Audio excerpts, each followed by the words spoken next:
Hi BookTube, it's Stephanie. Today I'm going to share with you all the books that I will read in October. In October I will not participate in any readathons, at least not like on purpose.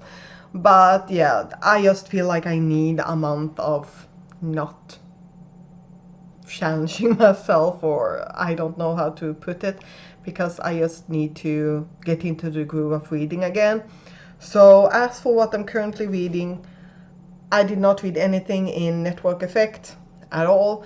I did, however, read something in The House of Hades, and I'm really annoyed with this. I have 1.5 hours left on my audiobook. I just didn't listen to it like norm, but I did listen to like half of what I had left last weekend, so I'm pretty happy with it. But yeah, so those two I still also have. Then I have actually finally started Leviathan Waves by James S.A. Corey, and it is, at the beginning is pretty strong. I'm just a couple of chapters in, but I have started it and I am enjoying it. And then instead of, finishing something up, I started another book. This is Nuking the Moon and Other Intelligence Schemes and Military Plots Left on the Drawing Board by Vince Houghton.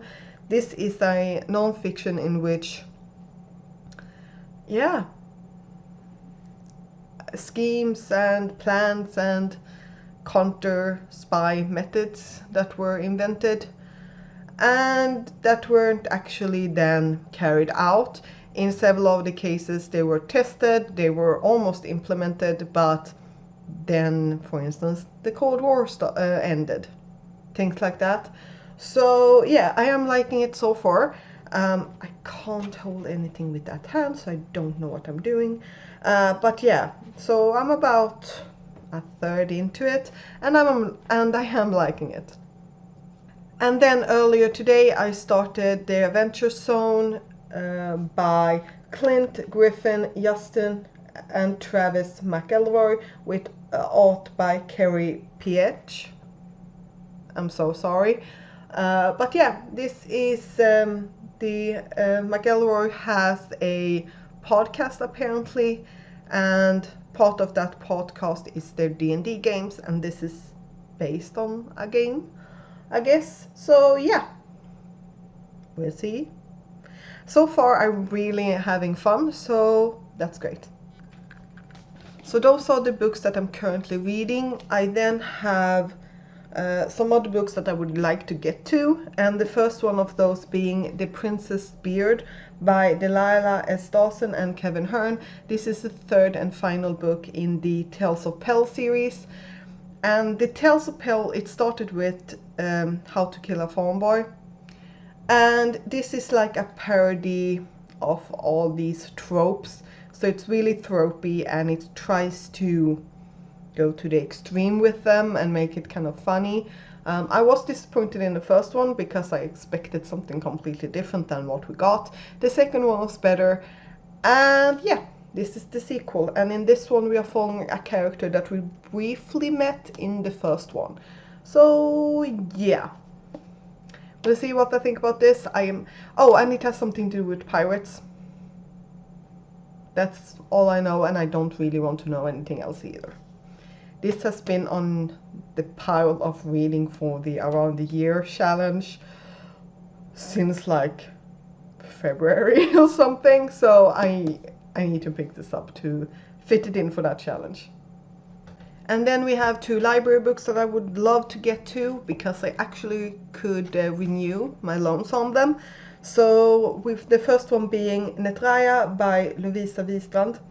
This following a girl who, when she dies, she resists being chosen or transported to her designated death world, and instead she and the one who's supposed to make sure that she gets there end up in a world where everything is after the main character, to basically, from what I understand, try to destroy her soul so that she can't get to one of these death worlds. But she's fighting to get to the living world, and the person who's supposed to make sure that she gets to her death world is trying to do that so that he doesn't end up being obliterated or something. I don't know, it's a romance, and this is a Swedish book. And the last one is The Angel of the Crows by Catherine Addison. This is very ambiguous in what it is about. We have a world where vampires and werewolves are free to walk the streets. I don't know if there's any other mythical creatures that can just walk on the streets. And all the buildings have angels, and London, because this is set in London, does have a specific angel for the crows. And you do get one thing in the synopsis, by the way, and that is an anonymous mention that angels can fall. And when they do, it's catastrophic. I don't know what that means. So I would love to get to this. And I was supposed to finish Network Effect before I could start this. And I still have that rule in my head. So those are the books that I'm planning to read in October. I'm not really participating, as I said, in any readathons either, so that's really nice.